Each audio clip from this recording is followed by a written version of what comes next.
You gotta decide whether you're a wolf or a sheep.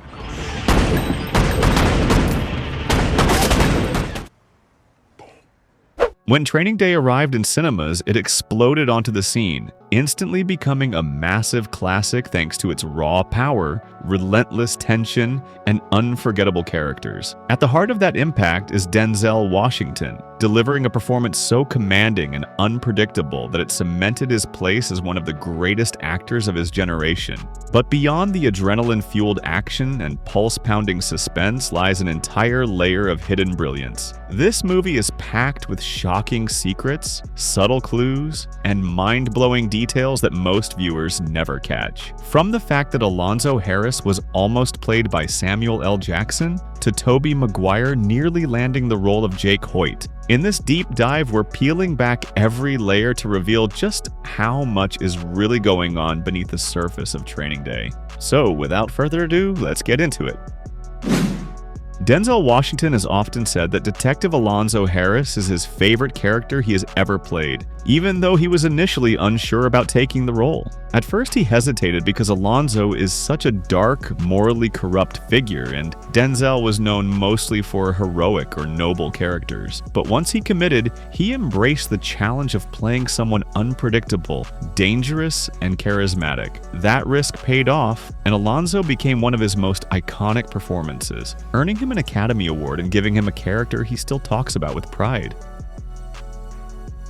Denzel Washington improvised several moments in the film, because director Antoine Fuqua encouraged a loose, unpredictable energy that matched Alonzo's chaotic personality. Fuqua wanted the scenes to feel alive and dangerous, so he gave Washington room to experiment, and many actors have said that Washington often went off script to keep everyone reacting in the moment. Ethan Hawke even got pissed off with Washington because of that, but he kept the act going. And this freedom led to some of the film's most memorable lines, including the famous "King Kong ain't got shit on me!" which Washington completely ad-libbed on the spot and had become one of the defining moments of the movie.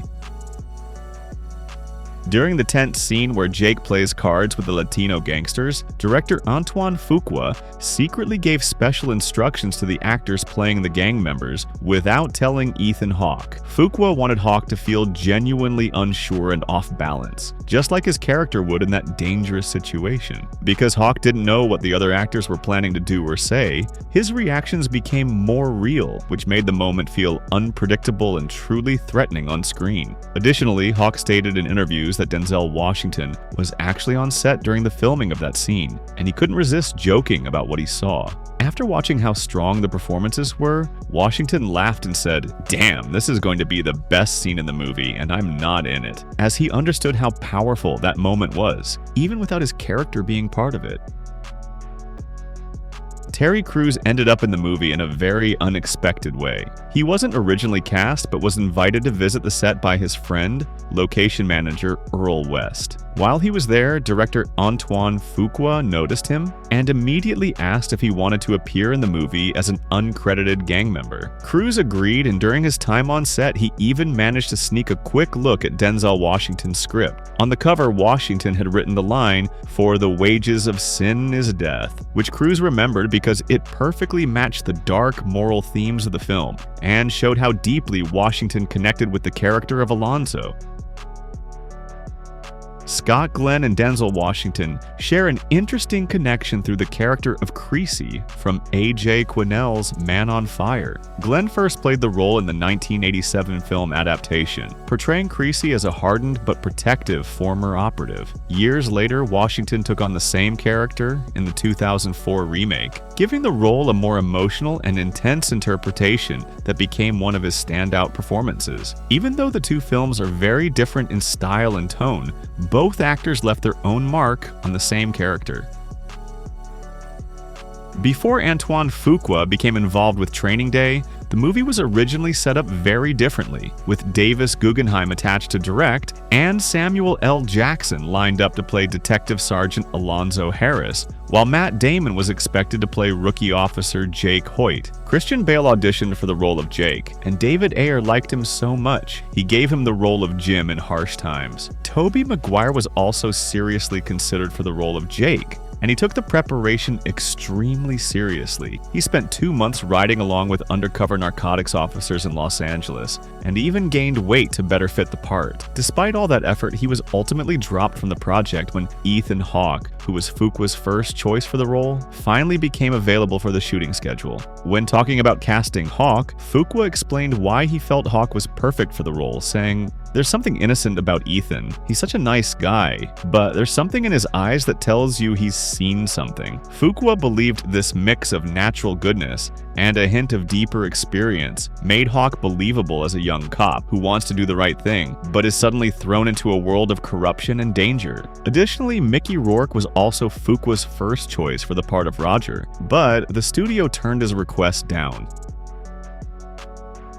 The coffee shop seen at the beginning of the film is actually the very same diner used in the movie Seven, during the moment when Morgan Freeman's character meets Gwyneth Paltrow's character for a quiet conversation. In both movies, the window displays the name Quality Cafe, because the location was a popular filming spot in Los Angeles. The Quality Cafe shows up in several other well-known films as well, including Gone in 60 Seconds, Ghost World, and Catch Me If You Can, making it a recognizable little landmark for movie fans.